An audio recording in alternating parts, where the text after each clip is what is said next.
Assalamualaikum warahmatullahi wabarakatuh. Pemirsa RCTV dimanapun Anda berada, berjumpa kembali dalam program spesial Ramadan, Ramadan Menyapa, diskursus dan dialog seputar isu Ramadan bersama para ahli dan para pakar di bidangnya. Bagaimana kabarnya pemirsa sekalian? Semoga senantiasa dalam keadaan sehat walafiat. Pada kesempatan kali ini kita akan berdiskusi selama lebih kurang 1 jam ke depan untuk membahas tema yang sangat menarik, yaitu Ramadan sebagai momentum untuk menguatkan resiliensi keluarga. Telah hadir bersama kita di sini narasumber kita, Ibu Dr. Hajah Septi Gumian dari MAG. Assalamualaikum Ibu. Waalaikumsalam. Bagaimana kabar Bu? Sehat? Alhamdulillah, sehat. Alhamdulillah sehat.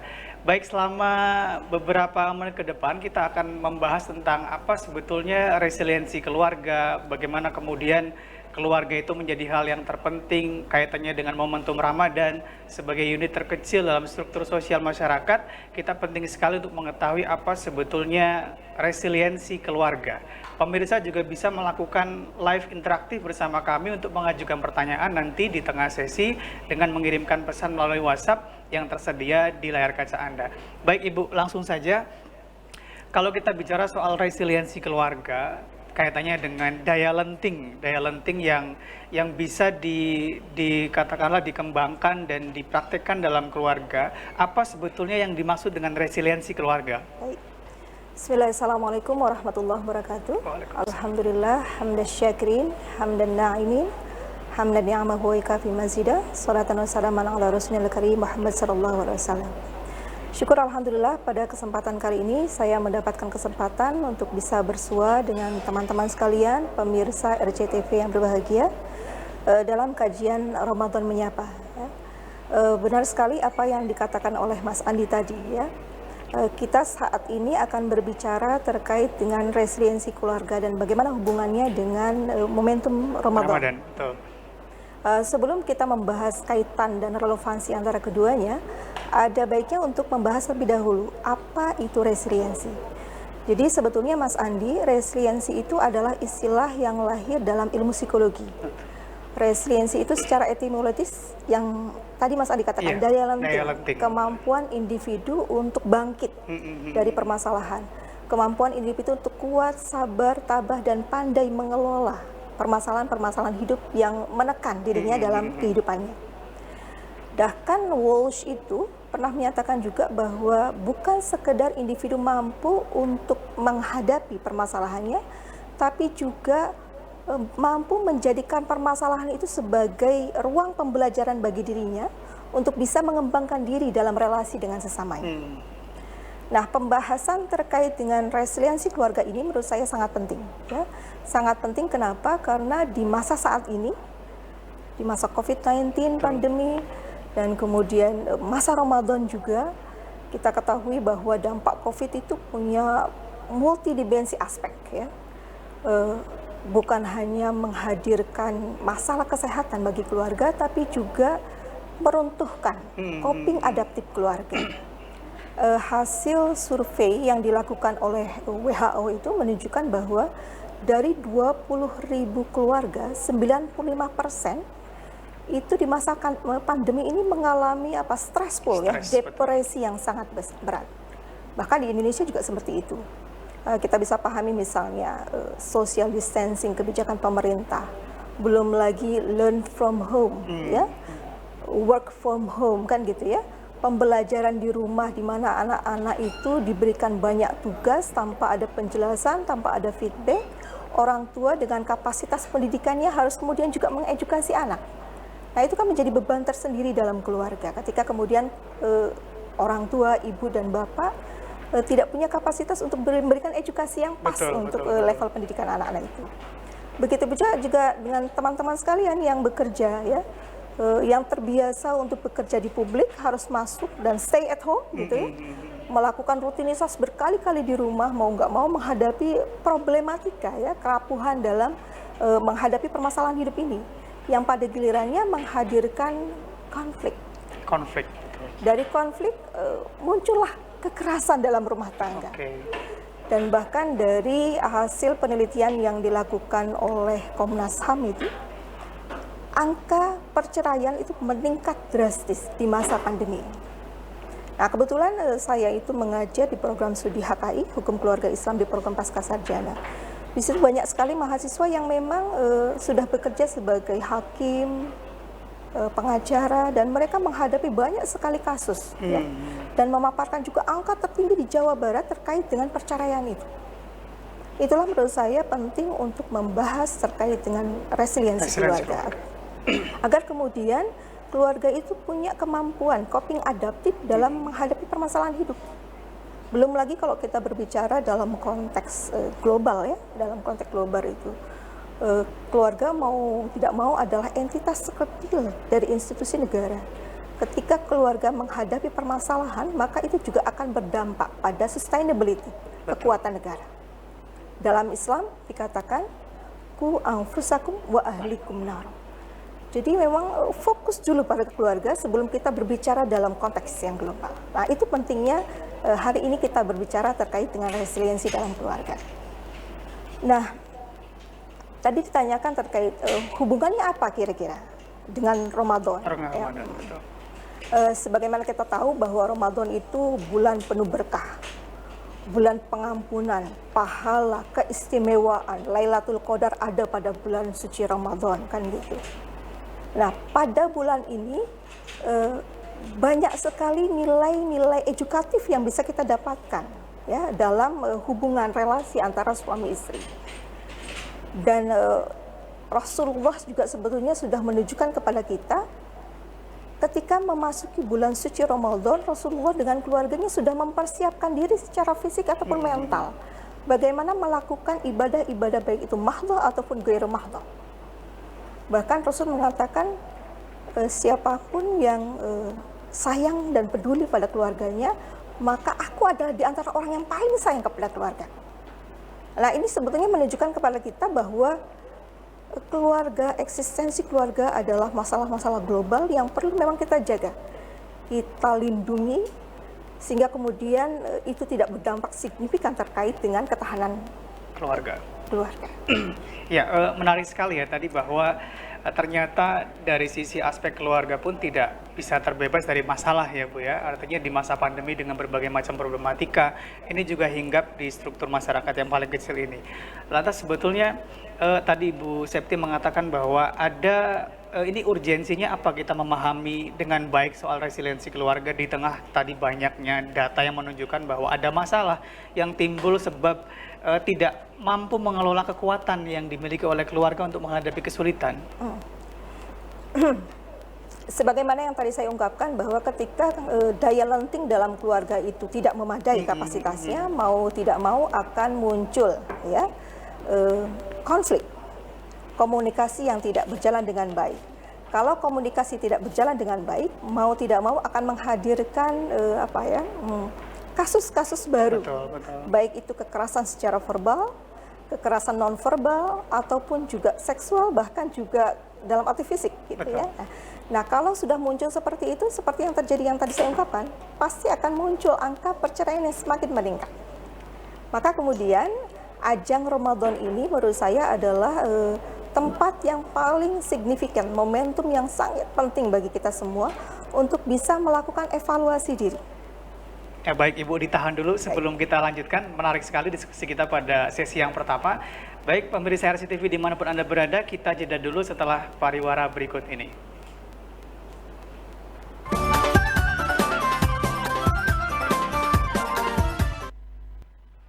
Baik, kembali lagi bersama kami dalam program spesial Ramadan Menyapa. Kita lanjutkan diskusi kita dengan Bu Septi. Ibu, tadi kita sudah mendengar apa itu resiliensi keluarga, bagaimana cara kita untuk meningkatkan kesadaran kita soal menguatkan resiliensi keluarga dalam momentum bulan suci Ramadan. Lantas sebetulnya kita perlu mengetahui juga Bu, apa indikator-indikator sebuah keluarga itu dikatakan resilient atau mampu menciptakan daya lenting sehingga dia mampu membebaskan diri dari kesulitan-kesulitan yang dihadapi. Oke. Dalam konteks bulan suci Ramadan menurut saya, sebagaimana banyak sekali para nyai, ulama berbicara tentang Ramadan, itu kan ada banyak sekali nilai edukatif dari bulan suci Ramadan. Pertama adalah pengendalian diri, kedua kebersamaan, ketiga evaluasi diri. Nah, terkait yang pertama itu pengendalian diri, kalau kita memahami dari kata saum itu kan imsak ya, Bagaimana seseorang itu mampu mengendalikan diri bukan hanya secara fisik, tapi juga secara psikologis. Secara fisik itu ya bisa menahan dari lapar ataupun dahaga. Secara psikologis itu bermakna pula mampu mengendalikan diri dari semua rasa yang negatif. Tidak cepat marah, bisa mengendalikan emosi dengan baik dan lain sebagainya. Nah, itu pertama yang terkait dengan pengendalian diri. Kemudian kedua, dari Ramadan sendiri sebetulnya punya dampak terkait dengan kebersamaan. Dan itu mau tidak mau juga punya implikasi terkait dengan resiliensi keluarga. Betul. Kebersamaan yang ada pada bulan suci Ramadan itu bisa dilakukan misalnya dari semua aktivitas.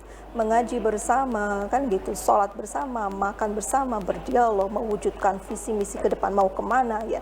Semua dilakukan berkesalingan bersamaan antara seluruh anggota keluarga. Dan yang menarik adalah yang ketiga menurut saya. Yang ketiga itu adalah ajang untuk melakukan evaluasi diri. Ya. Evaluasi diri ini penting untuk kemudian kita punya pemaknaan yang positif tentang pernikahan. Seringkali yang salah itu adalah mindset awal kita untuk memaknai pernikahan. Ini menarik kalau kemudian kita mensitir salah seorang psikolog transpersonal, Frankl itu, bahkan kemudian ditulis dalam indikator resiliensi keluarga SIG-B ya. Itu melihat ada 3 indikator, Mas Andi. Yang pertama adalah belief system. Belief system itu kalau kemudian kita maknai itu kebermaknaan. Ketika kita melakukan aktivitas itu kita punya meaning. Kita merasakannya, mengalaminya, menikmati semua proses itu. Dalam ilmu psikologi dikatakan juga flow ya. Orang kalau merasakan mengaji tapi juga menikmatinya itu nyaman sekali kan gitu ya. Sayang sekali dalam realitas kehidupan itu tidak banyak orang yang merasakan kebermaknaan dalam semua aktivitasnya. Kita tidak bisa memungkiri ada banyak orang bekerja, capek, pontang-panting, tapi kemudian dia tidak menemukan kenapa dia harus bekerja itu. Dia hanya melihat itu sebagai kebutuhan yang harus terpenuhi, menjadi rutinitas, akhirnya kemudian dia hilang kebermaknaan hidupnya. Terasing. Hilang eksistensi dirinya, hampa spiritualitasnya. Nah, maka kemudian yang perlu di-support dengan belief system adalah seseorang harus punya kebermaknaan dalam semua aktivitas kehidupannya, termasuk dalam puasa saat ini. Ya? Makanya kemudian dikatakan rubba min shaimin laisa lahu min siyamihi illa al-ju' wal 'aths. Maknanya apa? Banyak sekali orang berpuasa tapi kemudian tidak punya makna dari apa sih kenapa dia harus berpuasa. Banyak sekali orang melakukan sholat, ya gitu ya, tapi sekedar olah fisik. Dia tidak bisa memahami kenapa sih harus sholat, melakukan ruku, sujud. Apa kira-kira implikasi dari gerakan itu untuk ibadah-ibadah mahdhah lainnya? Itu kemudian tidak ada permaknaan itu. Nah, karena itu kemudian menjadi penting bagi kita untuk juga melihat institusi pernikahan. Nah, institusi pernikahan itu juga harus dilihat punya kebermaknaan di dalamnya. Bukan sekedar pemaknaan fikih, al-wad'u, al-jima, kan seringkali seperti itu. Sehingga kemudian orang memaknai nikah itu adalah berhubungan seks. Manusia, laki-laki ataupun perempuan hanya dipandang sebagai unsur jasmani saja.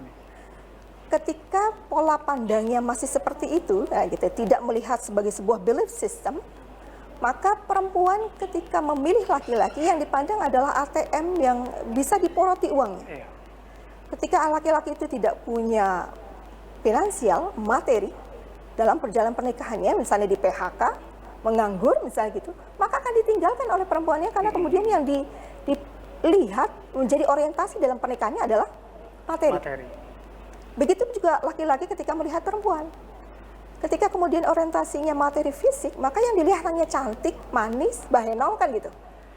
Nah, dalam perjalanan pernikahan ketika kemudian sudah tidak cantik lagi, tidak manis lagi, badannya setelah reproduksi menjadi melebar misalnya begitu. Akhirnya laki-laki berpikir selingkuh, poligami, bahkan bercerai akhirnya. Nah, itu kalau kemudian kita tidak punya kebermaknaan dalam melakukan pernikahan. Sehingga orientasinya hanya fisik, tidak melihat bahwa orientasi itu adalah takwa. Mawaddah warahmah, sakinah mawaddah warahmah. Maka dari situ kemudian perlu bagi kita semua untuk reorientasi, untuk melihat bahwa institusi pernikahan adalah sesuatu yang harus dijaga. Banyak sekali hadis yang mengatakan innallaha yanzuru ila a'malikum yanzuru ila qulubikum wala yanzuru ila suwarikum wa ajsamikum. Jadi Allah itu tidak melihat hambanya dari fisik, tidak melihat dari performantasi, tapi yang dilihat oleh Allah itu lebih pada hatinya dan bagaimana perbuatannya. Ya, jadi membedakan antara laki-laki dan perempuan itu lebih pada ketakwaannya, amal perbuatannya.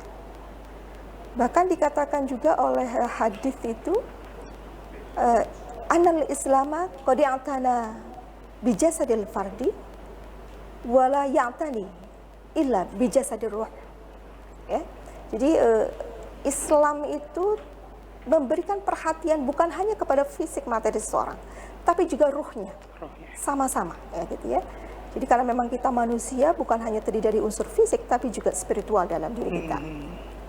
Maka kemudian hadis ini menunjukkan kepada kita bahwa ketika kita menjalani sebuah proses pernikahan, fokus pada setting goal kita untuk melihat bahwa pernikahan itu adalah akad mitsaqon ghalidho antara pasangan suami istri yang di dalamnya merupakan ibadah juga. Nikah adalah ibadah, tapi orientasi bahagia, menikmati pernikahan itu ataupun membahagiakan pasangan kita itu juga ibadah. Maka kemudian ya fokus dari nikah adalah membahagiakan pasangan kita. Nah, pemikiran inilah yang harus kemudian terinternalisasi dalam setiap anggota keluarga. Bukan hanya perempuan. Ya seringkali kemudian pelekatan mar'ah solihah itu hanya perempuan. Tapi laki-laki tidak dilekatkan untuk menjadi soleh. Sehingga kemudian sasarannya hanya perempuan yang untuk harus menjadi bagus, melayani suaminya. Betul. Nah, padahal kemudian dikatakan pernikahan adalah ketika sudah menyatu antara aku dan kamu menjadi kita. Kalau kita maka mau tidak mau semua proses kehidupan melakukan segala kemaslahatan itu harus dilakukan keduanya. Keduanya harus saling support, harus saling menguatkan, memberdayakan. Kalau ada kemudorotan yang terjadi dalam institusi rumah tangga, maka kemudorotan itu kontribusinya adalah pada kedua belah pihak, bukan hanya perempuan semata. Nah, pola pikir ini harus terinternalisasi dalam diri kita semua. Iya, bicara soal tadi Bu yang dibahas bahwa tujuan pernikahan adalah bahagia membahagiakan begitu ya, dan bukan pada satu sisi dari istri atau suaminya, tapi keduanya juga punya peran yang sama. Tapi di mindset masyarakat kita masih sering berkembang Bu Septi yang merasa bahwa saya laki-laki sehingga saya berhak untuk mendikte istri saya misalnya. Akhirnya pada pembagian peran wilayah perempuan hanya diletakkan pada wilayah-wilayah domestik. Nah, ini kan yang juga menjadi perhatian kita bahwa ternyata Islam itu menganjurkan juga soal kesalingan tadi itu berbagi peran antara suami dengan istri. Bagaimana Ibu? Betul. Jadi indikator selanjutnya itu adalah yaitu terkait dengan struktur keluarga yang harus fleksibel. Ya. Kita tidak bisa menafikan bahwa banyak sekali pemahaman yang salah di pandangan masyarakat bahwa struktur keluarga itu adalah sesuatu yang paten, kaku. Ya. Jadi relasi, fungsi, tugas laki-laki itu adalah wilayah-wilayah publik.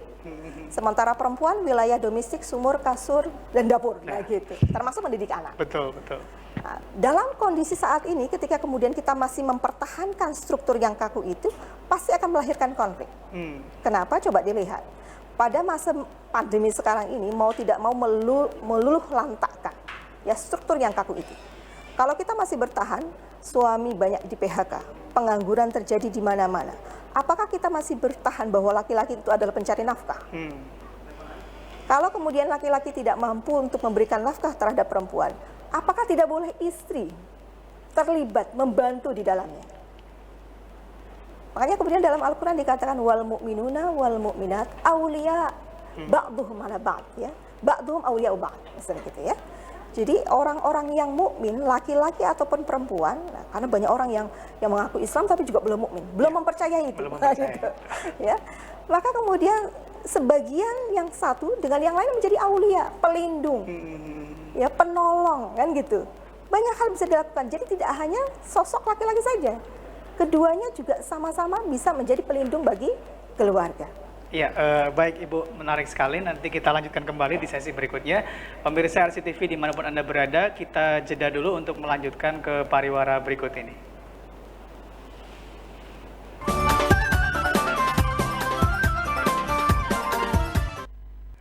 Baik, kembali lagi bersama kami masih dalam program spesial Ramadan Menyapa. Pemirsa dimanapun Anda berada, kita akan lanjutkan diskusi kita dengan narasumber kita, Ibu Septi. Anda juga bisa melakukan live interaktif untuk bertanya kepada kami melalui line WhatsApp yang ada di layar kaca pemirsa sekalian untuk menanyakan terkait tema kita pada hari ini. Baik, Bu Septi, kita lanjutkan tadi soal masih sangat berkembang di masyarakat kita bahwa mindset laki-laki secara kodrati adalah mencari nafkah. Dan perempuan adalah katakanlah bisa dikatakan sebagai objek yang punya tanggung jawab pada wilayah-wilayah domestik. Nah, saya kira perlu meluruskan gitu pandangan kita tentang hal ini secara kodrati dan juga apa proporsi peran yang sebetulnya dianjurkan oleh agama Islam terkait dengan mencari nafkah. Oke. Menarik Mas Andi, kalau kita berbicara tentang kodrat, ya. Kodrat itu apa sih? Nah, seringkali pemahaman masyarakat itu hal-hal yang tidak kodrati dianggap sebagai sebuah kodrat. Nah, gitu. Kodrat itu adalah sesuatu yang memang membedakan antara laki-laki dan perempuan secara biologis. Laki-laki itu memang given, ya, diberikan oleh Tuhan, berbeda dengan perempuan secara biologis. Laki-laki itu punya sperma, punya penis, kan gitu ya. Perempuan itu mengalami menstruasi, hamil, melahirkan, menyusui, punya rahim, punya vagina, punya ovum. Dan itu tidak bisa dipertukarkan, itu tidak bisa dirubah. Itu sesuatu yang given, memang sudah membedakan ini loh perempuan, ini loh laki-laki. Nah, terkait dengan aktivitas-aktivitas yang bisa dilakukan secara bersama-sama, mencari ilmu, memimpin, memasak, ya gitu ya, bekerja di luar rumah, itu adalah hal-hal yang tidak kodrati. Kenapa dikatakan tidak kodrati? Karena bisa dilakukan oleh keduanya, bisa dipertukarkan.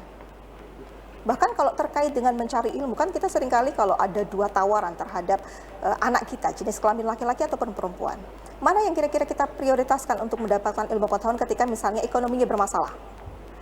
Yang seringkali diprioritaskan adalah anak laki-laki, karena berpikir bahwa anak laki-laki itu pasti nanti akan menjadi tulang punggung keluarga, mencari nafkah. Ya.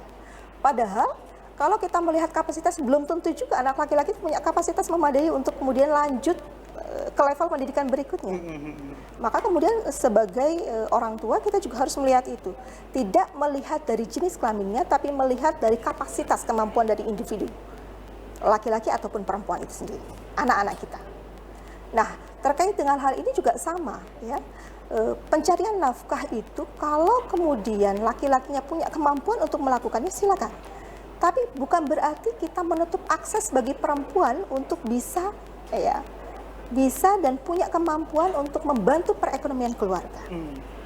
Terlebih di masa pandemi yang saya tadi ceritakan, ketika kemudian di PHK, pengangguran dan sebagainya. Kalau pola pikir kita adalah pola pikir yang kaku, laki-laki maka kemudian pulang ke rumah tidak bekerja, sementara kemudian perempuan dipush untuk bekerja, tapi kemudian juga kewajibannya menjadi double burden. Di luar dia bekerja, di dalam juga dia harus mengurusi kasur, sumur, dapur, dan segala-galanya. Sementara laki-laki merasa bahwa kewajibannya adalah ya mencari nafkah, dia tidak bisa kemudian selesai. Nah, di sini kemudian konsep kesalingan itu penting untuk dipahami, ya. Makanya kemudian dikatakan bahwa libasukum, bahwa perempuan itu sebutnya pakaian untuk laki-laki, laki-laki juga pakaian untuk perempuan. Keduanya harus ta'awanu 'alal birri wat taqwa, harus saling tolong-menolong, harus saling menguatkan. Nah, pemaknaan terkait dengan kodrat inilah yang seringkali membatasi. Bagaimana keduanya mampu bersinergi, membangun resiliensi keluarga secara bersama-sama. Kalau pola pikirnya masih kaku untuk melihat, ya, antara pekerjaan-pekerjaan domestik dengan publik secara segregatif, maka akan sulit untuk mempertahankan keluarga dalam arti yang sebenarnya. Nah, hal yang lain menurut saya, Mas Andi, yang perlu untuk kita bisa pahami bersama adalah komunikasi. Komunikasi. Ya, komunikasi itu adalah sangat penting sekali.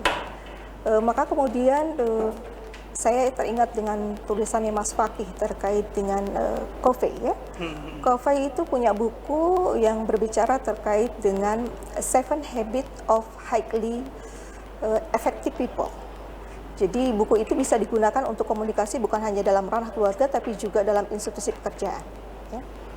Dia melihat bahwa ada tiga derivasi dari seorang individu dalam relasi keluarga. Pertama dependent, independent, ketiga adalah interdependent. Nah, kalau dependent itu adalah pribadi yang begitu bergantung kepada orang lain. Nah, ini sangat tidak baik dalam relasi keluarga. Karena kalau kemudian ditinggal suaminya atau istri meninggalkan suaminya, satu sama lain tidak bisa bertahan hidup, tidak bisa mandiri. Kedua, independent. Independen masing-masing itu punya kemampuan untuk mandiri. Tapi kemudian tidak terjadi relasi yang baik antara keduanya. Bahasa yang mungkin agak simpel itu masing-masing bekerja. Ya. Individualistis. Jadi individual. Padahal kemudian relasi dalam keluarga itu kan membutuhkan intensitas komunikasi yang efektif. Itulah kemudian diperlukan interdependensi. Jadi dia punya kemandirian tapi juga dia tetap aktif berkomunikasi satu sama lain. Nah itu. Ada 7 habit yang mungkin sangat efektif bisa kita lakukan dalam kita menjalin hubungan yang baik antara suami istri. Pertama adalah be proaktif. Be proaktif. Apalagi di bulan suci Ramadan ini ya. Perlu banget bagi suami istri untuk memiliki sikap proaktif. Proaktif itu adalah jemput bola. Kalau kemudian ada permasalahan dalam keluarga, tidak mempertahankan ego masing-masing, mulailah mencairkan komunikasi, mulailah mengajak untuk berkompromi, bernegosiasi. Seringkali kita mendengar bahwa ibda binafsi, mulailah dari diri kita. Bagaimana mungkin kita bisa membangun sebuah institusi keluarga ketika kemudian kita selalu bergantung kepada orang lain, melihat bahwa orang lain itu nanti yang harus memulainya, bukan kita yang memulainya. Innallaha la yughayyiru ma biqaumin hatta yughayyiru ma bi anfusihim, kan gitu ya. Tidak akan ada perubahan dalam institusi keluarga itu kalau kemudian tidak ada yang mampu untuk memulai untuk berkomunikasi itu. Termasuk siapapun yang tidak terbiasa untuk memuji, ya mulai untuk memuji. Mulai untuk memberikan kata-kata sayang, menginisiasi munculnya nuansa-nuansa cinta antara suami istri, itu sangat penting ya untuk bisa membangun intimate relationship. Nah, gitu. Nah, seringkali kan yang terjadi tidak demikian ya, saling mempertahankan ego, dia dulu loh, dia kan laki-laki, harusnya dia yang begini kan gitu ya. Itu yang pertama. Kemudian yang kedua, think win-win. Jadi harus berpikir bahwa kita sama-sama menang. Tidak boleh yang satu agresif, yang satu lagi pasif. Nah, yang tadi Mas Andi mengatakan, yang ini dominan, yang ini harus pasif. Perempuan harus pasif, perempuan harus menjadi objek, laki-laki harus menjadi aktif. Nggak boleh. Kedua dia harus menjadi objek yang saling membahagiakan. Termasuk dalam hubungan seksual, ya. Tidak boleh ada pikiran bahwa yang meminta itu adalah harus laki-laki, tidak boleh perempuan. Perempuan itu harus menerima saja, meskipun kemudian tidak mengalami ejakulasi, tidak mengalami kenikmatan seksual. Jadi yang penting adalah laki-laki terpuaskan. Tidak begitu. Jadi dua-duanya harus menjadi peserta aktif yang harus bahagia dan membahagiakan.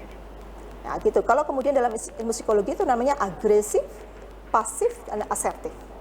Yang bagus itu berada pada wilayah yang tengah. Agresif itu adalah saya menang, kamu kalah. Jadi saya nyaman, saya ngomong begini belak-belakan, tercerah semua keinginan saya, tapi kemudian menyakiti lawan kita. Dia tidak oke. Kalau pasif itu, sudahlah yang penting dia bahagia. Saya nggak oke, saya nggak nyaman, nggak apa-apa, yang penting dia oke. Nah, itu pasif. Yang bagus itu asertif.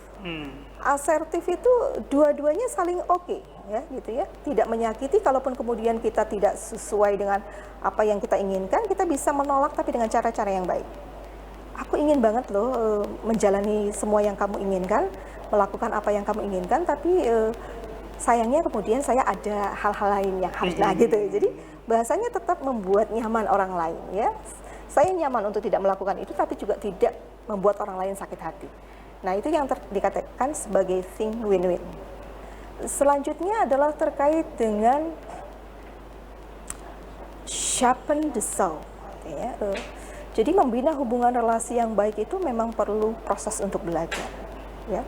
Tidak bisa seseorang itu ujuk-ujuk mampu untuk menguasai secara perfect bagaimana menjalin relasi yang interaktif ya antara orang lain. Yang terpenting bagi kita adalah untuk selalu menimba ilmu karena konflik-konflik yang terjadi adalah dinamika dalam rumah tangga. Itu juga menjadi sebuah ajang pembelajaran bagi kita untuk bisa memahami kepribadian suami kita seperti apa. Karena nggak mungkin toh saya menikah dalam waktu 24 jam saya tahu semua kepribadian suami saya, nggak mungkin. Dalam prosesnya pasti akan terlihat tuh semua kelemahan dan kelebihan dari suami kita. Nah disitulah kemudian lahir indikator yang lain yaitu sinergi. Ya, synergize itu maknanya adalah masing-masing dari suami istri pasti punya kekurangan dan kelebihan. Ya, baik Ibu. Sebelum kita lanjutkan ke indikator yang keempat, pemirsa RCTV dimanapun Anda berada, kita jeda kembali untuk menyaksikan pariwara berikut ini.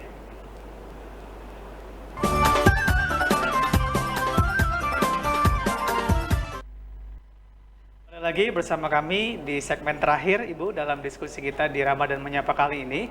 Ada satu pertanyaan yang masuk dari pemirsa kita di Ibu Nurhayati dari Talun yang bertanya kepada Bu Septi. Singkat pertanyaan beliau tentang bagaimana caranya menguatkan resiliensi keluarga dengan waktu yang sangat temporal di bulan suci Ramadan. Apakah bisa kemudian kita melakukan akselerasi bahasanya untuk mencapai tujuan menguatkan resiliensi keluarga tersebut? Ya agak susah ya Pak ya, Pak Andi. Jadi kalau membangun resiliensi keluarga itu kan berproses. Jadi tidak bisa ujuk-ujuk dalam waktu singkat kita kemudian bisa memahami secara utuh pasangan kita, mampu untuk menjalin relasi dengan baik.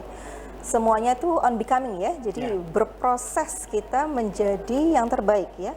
Makanya kemudian dikatakan menempa diri. Saya katakan dari awal itu setiap individu dari kita perlu untuk menggali ilmu sebanyak-banyaknya terkait dengan bagaimana sih membuat pasangan kita bahagia. Bagaimana sih menjalin komunikasi yang tidak menyakitkan lawan jenis, suami kita sendiri kan gitu. Bagaimana sih sebetulnya menekan ego kita agar kemudian tidak terekspresikan dengan tingkah laku yang negatif, yang kira-kira bisa menyakiti perasaan pasangan kita. Jadi ada banyak hal yang harus kita pelajari dari semua proses itu. Makanya kemudian dikatakan synergize. Jadi memang kita pahami bahwa yang harus benar-benar kita pahami adalah dalam relasi suami istri kita wajib memahami bahwa tidak ada manusia yang sempurna. Suami kita pasti punya kelebihan, pasti juga punya kekurangan. Nah, lakukan evaluasi itu dulu juga kepada diri kita. Jadi ajang bulan suci Ramadan ini yang seperti saya katakan itu bukan sekedar imsak, menahan diri. Tapi juga sebagai ajang evaluasi bahwa kita juga punya kelemahan, kita juga punya kekurangan, kita juga punya kekuatan. Maka kemudian semakin kita memahami bahwa diri suami kita punya kekurangan, maka kewajiban kita lah yang kemudian melengkapi kekurangan itu. Nah, sambil kemudian kita evaluasi diri, kita punya kekurangan apa, kita punya potensi apa. Dan komunikasikan dengan baik agar suami kita juga bisa melengkapi kekurangan kita. Dan gali potensi masing-masing untuk saling melengkapi. Makanya dikatakan nisaukum libasul lakum wa antum libasul lahun. Jadi perempuan-perempuan kamu itu adalah pakaian untuk suami kamu dan suami kamu itu adalah pakaian juga untuk istri kamu. Keduanya harus saling melengkapi, menguatkan satu sama lain. Nah, maka kemudian yang perlu dan utama untuk bisa dipahami adalah setting goal-nya. Ya. Setting goal. Jadi memang suami istri harus punya visi dan misi. Target dia apa yang ingin dicapai dalam relasi ini. Ke depan itu harapannya apa? Pasti kebahagiaan dunia dan akhirat kan? Pasti ketakwaan kan gitu. Maka kemudian hal-hal kerikil-kerikil yang ada dalam relasi suami istri dalam perjalanannya, anggap itu sebagai dinamika kehidupan. Anggap itu sesuatu yang remeh-temeh gitu ya, bukan prioritas utama. Prioritas utamanya apa? Nah gitu. Yang itu harus dipahami banget gitu ya antara hubungan suami istri. Nah seringkali yang terjadi kan kita lebih banyak habis waktu kita untuk melakukan, memikirkan, mengerjakan hal-hal yang partikular ya, bukan substansi itu sendiri. Sehingga kemudian kita mempertahankan itu akhirnya kemudian melahirkan konflik antara suami istri. Kalau kemudian kita punya orientasi yang jelas adalah sakinah, mawaddah, warahmah, orientasi kita adalah bagaimana membahagiakan pasangan kita, bagaimana kemudian Ramadan ini dijadikan sebagai ajang bagi kita untuk mengevaluasi diri, yuk lakukan bareng-bareng untuk kemudian negosiasi. hal-hal apa yang kira-kira saya sukai dari Anda tidak sukai dari saya. Nah, itu dikomunikasikan secara efektif. Karena kemudian yang tadi saya katakan, Ramadan juga adalah ajang kebersamaan. Kebersamaan.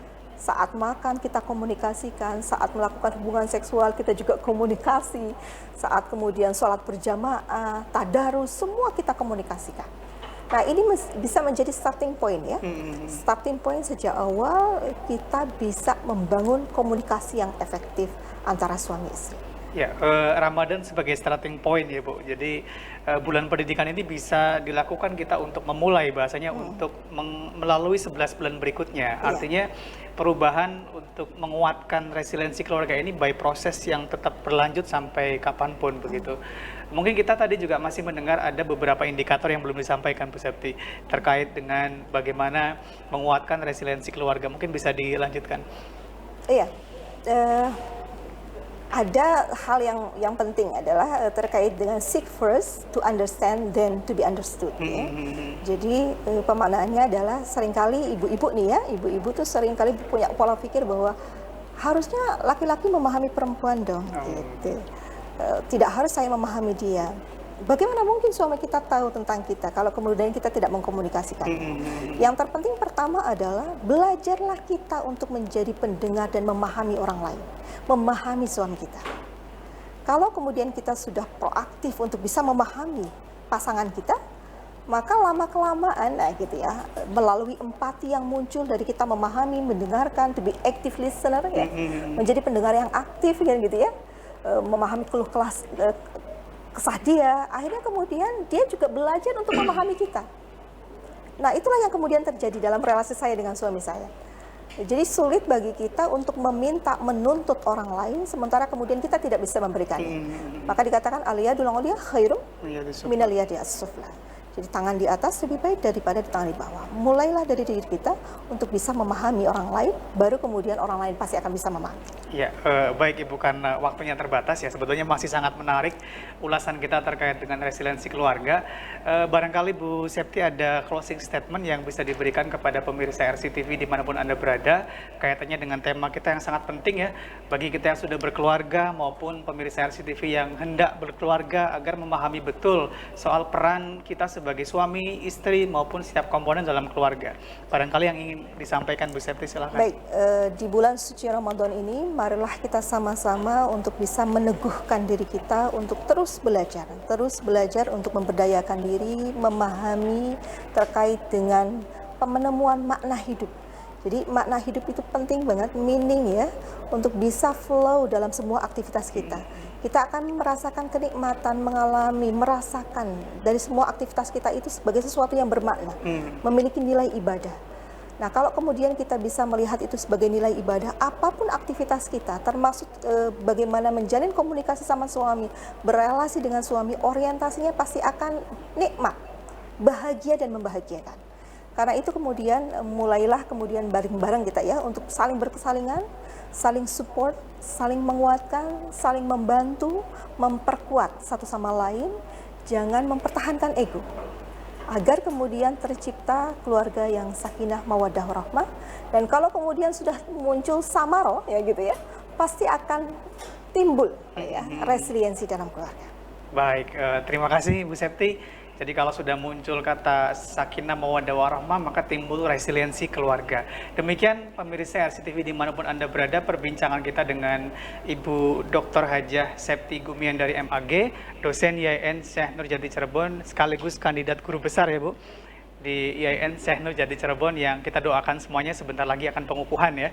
Baik, tidak panjang yang saya simpulkan bahwa beberapa hal yang disampaikan Bu Septi sangat menarik ya untuk kita semuanya menggali apa sebetulnya makna resiliensi keluarga. Bagaimana kemudian kita sebagai keluarga di momentum Ramadan bisa bersama-sama satu sama lain untuk menguatkan dan meningkatkan kemampuan dalam menggunakan setiap potensi yang dimiliki untuk menghempas berbagai macam kesulitan dalam kehidupan.